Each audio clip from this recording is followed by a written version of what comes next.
जय सीते जय सीते सीते।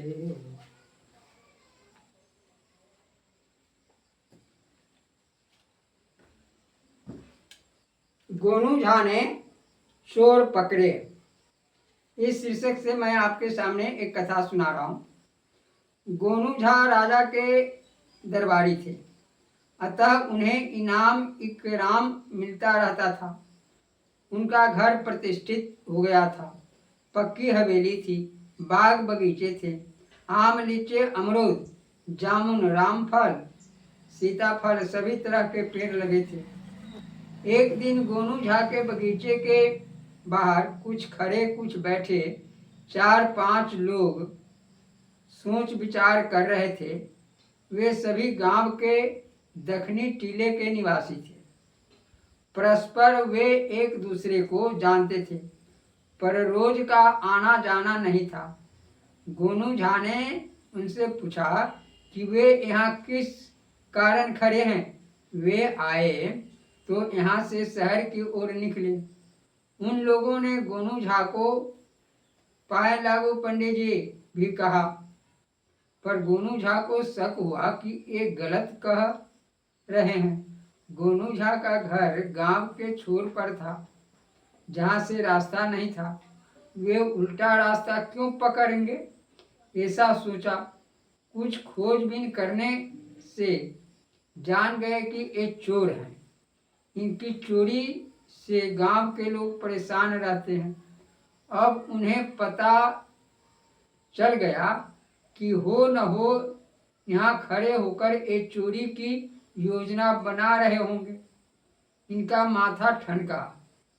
इन्होंने अपनी पत्नी को ताकीद की। जैसा इनका अंदाजा था वैसा ही हुआ। खा पीकर मुंह में पान दबाकर दिया बुझाकर दोनों पति पत्नी सोने चले गए। थोड़ी देर में चोरों की फुसफुसाहट सुनाई दी। गोनू झा ने पत्नी से कहा, ओह बड़ी उसम है, आपने खिड़की क्यों नहीं खोली। आवाज सुन चोर दीवार से चिपक गए। गोनू झा ने पान के पेक फेंकनी शुरू की। चोर ने समझा गोनू झा ने आज रात्रि जागरण का इरादा किया है। वे गंदे फंदे होकर भाग खड़े हुए, परंतु गोनू झा जानते थे कि वे आएंगे जरूर। धन चुराने का लोभ उन्हें चैन से बैठने न देगा। उधर चोर भी आपस में बात करते, कब तक कठौता थाली और चांदी के कुछ गहने चुराकर पेट भरते। बड़ी चोरी सुतर जाए तो कोई बड़ा काम कर लिया जाएगा। गोनू झा के घर चोरी से सब हो सकता है। उन्हें आए दिन मोहरों और भारी हारों का उपहार मिला करता है। कुछ माह बीतने के बाद एक दिन फिर चोर गोनू झा के मकान की दीवार से लगकर खड़े थे कि ये सोए और हम हाथ साफ करें। गोनू झा इसी अवसर की ताक में थी। उन्होंने अपने पत्नी से पूछा, मालकिन आप सोने तो आ गई हैं, पर क्या आपका घर सुरक्षित है। आपने बक्सा संदूक ठीक से बंद किया। ध्यान रखिएगा, चोरों का प्रकोप बढ़ गया है। अब लीजिए, हम क्या बेवकूफ घरनी हैं जो सब खुला छोड़कर सो जाएंगे।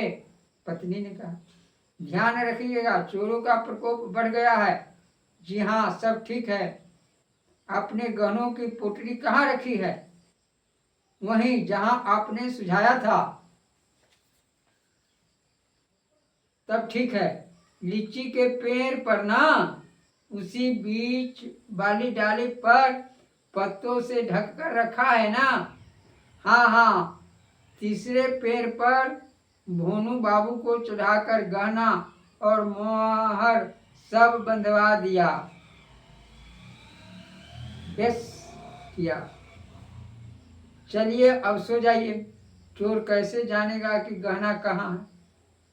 दोनों चुप हो गए। चोर लीची के पेड़ की ओर बढ़े। गोनू झा दोनों पति पत्नी भी आगे बढ़े। चोरों ने वह पोटली देख ली। सारे सिमट आए, पास पोटली खींचकर उतारा और खोलने लगे। बच्चों, आपको मालूम है कि लीची के पेड़ में विषैली कटखनी लाल बड़ी चींटियां रहती है। पत्तों की पोटली नुमा घर बनाकर वे सारी निकलकर सबों को काटने लगी। वे चिल्लाने लगे। गांव के लोग दौड़ कर आए और उन्हें बचाया भी, पीटा भी।